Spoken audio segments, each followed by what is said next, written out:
On the food chain, from 1 to 5, a great white shark scores a 4.5, a lion about 4, and you score a 2.2, the exact same as a pig and barely above a plant. By every biological measure, humans are a mediocre mid-tier snack. So explain this. How did the 2.2 build the cage, the zoo, and the extinction list that every 4.5 now lives or dies by? That number, 2.2, is real. In 2013, a team of scientists calculated humanity's exact place in the global food web, the same way biologists rank any animal. Herbivores sit near the bottom, apex predators sit at the top, and we landed at 2.21, right between the pig and the anchovy. In the words of the lead researcher, we are closer to a herbivore than a carnivore. So here is the mystery this video is going to solve. Not just how a soft, slow, clawless animal ended up ruling the planet, but whether it had to happen at all. Was our takeover written into the rules of life, or are you the product of an accident so unlikely it should never have occurred? Let's be honest about what you're working with. You have no claws. Your teeth are flat and useless for tearing flesh. You can't outrun almost anything. A squirrel would beat you in a sprint. You have no fur, no venom, no armor. Drop a naked human into the wild with no tools, and they are not the hunter. They are the lunch. And that isn't just true today. For most of our history, it was worse. Our early ancestors weren't proud predators stalking the savannah. The evidence in the bones suggests they were scavengers, and not even good ones. They waited for the lions to make the kill, waited for the hyenas to take their share, and only then crept in to grab what nobody else wanted, the bones. They cracked them open for the marrow inside, the one part of the carcass the real predators couldn't reach. That was our niche. We were the animal that ate the leftovers of leftovers. Now, we do have exactly one physical superpower, and it's a weird one: endurance. On a hot day, a human can jog after a faster animal for hours, tracking it, never letting it rest, until the creature literally overheats and collapses. We can't win a sprint, but we are the best long-distance killers on the planet because we can sweat and keep our cool while our prey cooks itself. It's genuinely impressive. It is also nowhere near enough to run a planet. So how do you get from cracking abandoned bones and jogging antelopes to death to ruling the entire Earth?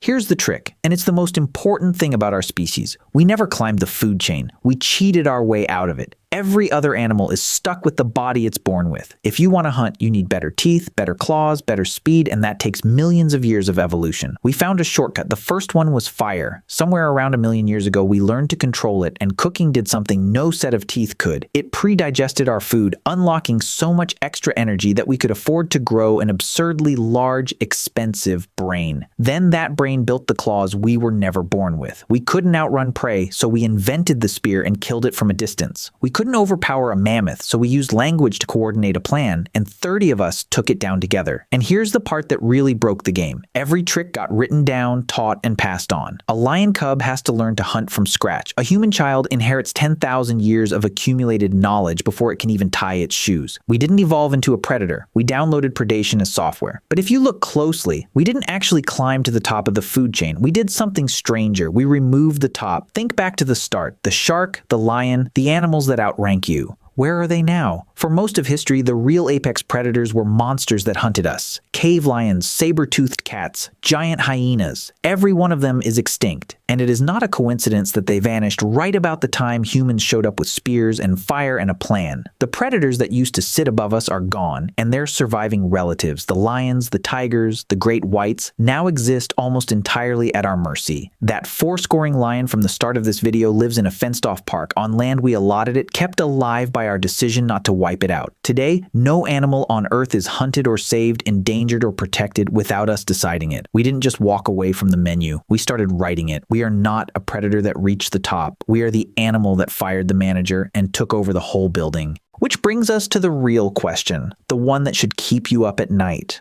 Was any of this inevitable? If you could rewind the tape of life back 4 billion years and press play again, would something like us always emerge? Or did we get impossibly lucky? Two of the smartest people to ever study evolution spent their careers at war over exactly this. On one side, the biologist Stephen Jay Gould. His answer was brutal. Rewind the tape, play it again, and you would almost never get humans. Not even close. We are, he argued, a cosmic accident, the result of 1 billion tiny coin flips that all happen to land our way. Change any one of them and we simply never exist. On the other side, the paleontologist Simon Conway Morris.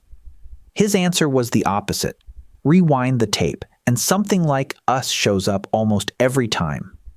Because evolution keeps converging on the same good ideas over and over. The eye didn't evolve once. It evolved dozens of separate times. Flight evolved again and again. Tool use shows up in animals as far from us as crows and octopuses. Intelligence, he argued, is just another one of those solutions the universe keeps reaching for. Rerun the experiment, and sooner or later, something starts asking questions.